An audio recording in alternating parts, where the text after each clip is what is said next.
What's up, sneaker people? It's FB Kicks and Gear, and I am back with another legit check / QC guide. If you're new here, first and foremost, thanks for showing up.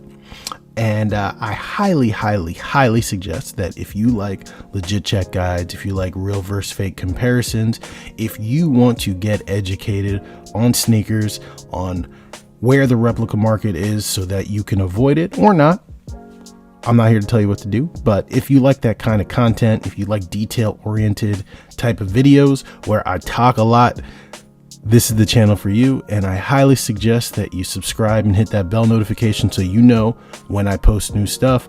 I have guides on Travis Scott 1s. I have guides on Off-White 4s. I have guides on the brand new A Ma Maniere Jordan 4s that I just dropped. I have guides on the Lost and Founds coming up very soon. So you guys don't want to miss it. With that said, I got the Travis Scott Jordan 4s. I got it in a trade not too long ago, and I figured while I have them, let's get some content out of it. So let's see what's out on the replica market so that we can build some legit checking guides and educate ourselves. So doing prep for this video, I had to actually go, and this is probably the first time I've had to do this, but I've actually had to go and mark which one was the authentic pair. And I ended up just pulling out the white little sock liner thing just to make it easier to tell. But right off the bat, without knowing anything about the shoes, I had to do that because I was getting them mixed up. So that is slightly troublesome, but after doing a little bit more research, I think that I can tell them apart better. So let's get into the review.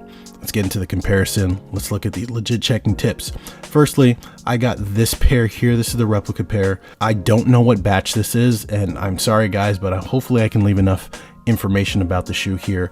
I got this shoe from trueshoes.ru. I have never worked with them before, but they were willing to put up a pair of their own shoes for me to tear apart and dissect in terms of comparing them to the authentic and retail pair. So I will say that right off the bat, they are pretty good. And I don't want to come off as like blatant advertisement, but this is where I got the shoes, and it is very important in my opinion that you guys know what the authentic pair or what the replica pair, the competition, looks like, so that if you want to avoid it, you know what things to look out for. So this is all their information here, and if you have any questions in regards to the kind of stuff that they have, the quality, ask them all the questions that you would want to ask me. Ask them. But let's actually focus on the shoes. As I said, it was actually really difficult when I first got these to tell them apart. And I had to make sure that I kept them separate so that I didn't mix them up. But after a little bit of focusing I was able to find some differences that really made it easier for me to tell. But I will say that there are not many things that you'll be able to tell these apart without having an authentic shoe with you. So that's unfortunate, but there are some things that we can point to. So before we talk about the shoes, let's talk about the box like we always do. For the first time, we have boxes that are the same size, and the only real difference I will say is that the color of the Jumpman on them on the rep box it's just a little bit more vibrant than on the retail box, but you know, that's probably because they fade with time and such. So nothing real crazy to talk about on the box, but let's also do a comparison of the labels so you guys can see that. Nothing really stands out to me other than obviously the authentic label is a lot more faded than the rep label. But with all that said, let's talk about the shoes. So with these shoes right in front of you right now on the screen, are you having trouble telling which one is the real pair, which one's the fake pair, even though you know which one it is because of the sides? Like, can you point out any glaring differences? Because I struggled with this, and it wasn't until I got under some really good lighting conditions like my studio lighting to really be able to see. And the first thing that I'm going to point at, and it's the easiest thing for you guys to find, especially when you're talking about DS pairs, the first thing you should look at is the shoelaces. The shoelaces on the authentic pair are a waxed lace, and the rep laces are thicker and they are not as waxed. You can visibly see the shine on the wax pair of the authentic pair.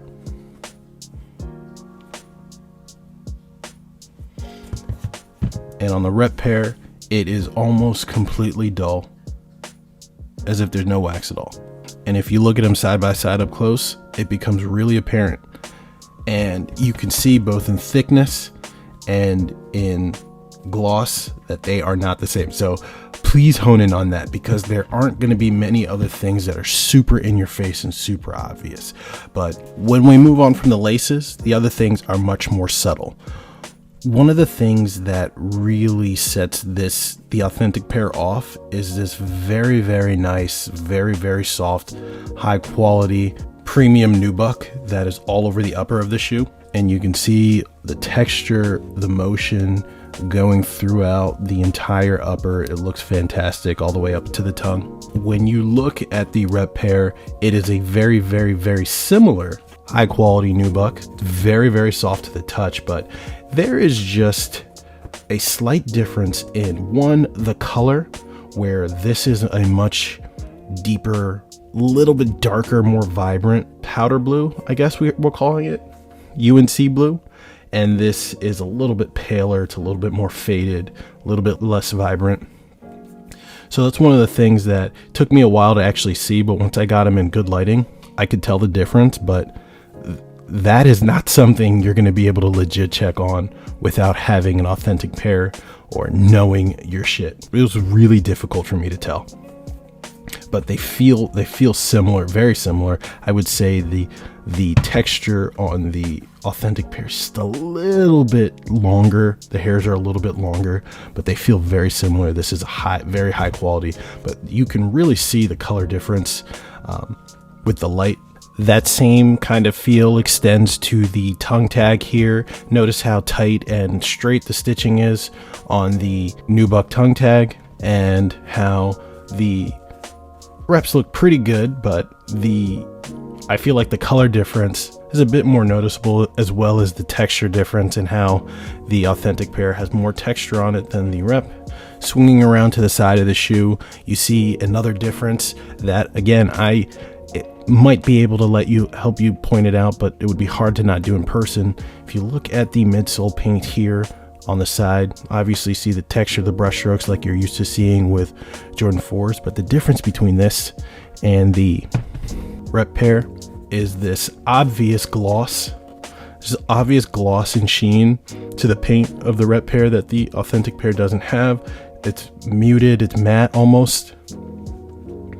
And I feel like that is if in person, this is something that you'd be able to notice, but the colors are slightly different, very so slightly. You can see how much more easily the light catches on the midsole of the rep pair than on the authentic pair. And while we're looking at the sides of the shoes, you can see another thing that is very subtle, but something that can be used to tell the difference between the authentic pair and the rep pair, is the speckles on both the back tabs and the lace wings on the side. And it's hard to really articulate on camera, but if you look at the authentic pair, the speckles are just more vibrant, and on the rep pair, they're dull. And it's even more apparent on the back. I wouldn't pay too much attention to the concentration of speckles. There's a lot more on the authentic pair, but I know that can vary. I would just pay attention to how vibrant they are and not dull. That'll be a pretty good help to try and figure that out. And then when we move on to the insides of the shoes, you can see an obvious color difference in the reds of the sock liner. It's a lighter red here and a darker red on the rep pair. But all in all, I'm still pretty surprised that they're this close. I stayed away from this for a while because this kind of shoe is a little bit too loud for me, but like I said, it became available, so I got it. Let's take a look at the insoles here. I'll try not to take it out all the way because they're a little sticky, but if you take a look, there's a clear difference in the color of the insoles. The rep pair is darker red and the rep pair is lighter and more vibrant. They actually match the sock liners very well. So one, pay attention to that. You want your insole to match the sock liner. I won't get into the patterns or whatever. They're pretty much identical. It's just the color that you should be focused on. If you take a quick swing to the insole, or the outsole, I should say, the bottom of the shoes, the only real difference that I noticed, and this is something that's going to be impossible to see on used pairs, I would think, is that the red Jumpman on the bottom is actually glossy, while the rep pair is not. So a lot of things that have to do with this shoe come down to the finishes, and that might not even be something that you can use when they are worn. But other than that, we have standard Jordan 4 activities, especially when it comes to reps. You're always going to get a little bit of difference in the netting. It's definitely a little bit softer on the rep pair than it is on the retail pair. But other than that, I'm sure there are other little minor things that you can take a look at. But for the most part, right off the bat, these are the big heavy hitters that I would look at when it comes to authenticating. These are definitely a problem. They're definitely really good. I don't think they're going to pass stringent legit checks, especially if you have an authentic pair with you. But if you're out in the wild buying this by yourself, I would heavily suggest getting a retail pair so that you can weed out for these, because these are really good. They fooled me, and like I said, I had to label these while I got my bearings so that I could tell them apart. So when you have to do that, there's a problem. But other than that, I'm gonna say I'm pretty impressed. I stayed away from this shoe for a while because I wasn't actively looking for it, but I was taken aback by how good they are. So keep that in mind. With all that said, guys, that's what I got for you. Stay tuned for a couple more videos between this week and the end of the month and the end of the year as well. So subscribe if you want to see everything, and I'll see you guys in the next one. Peace.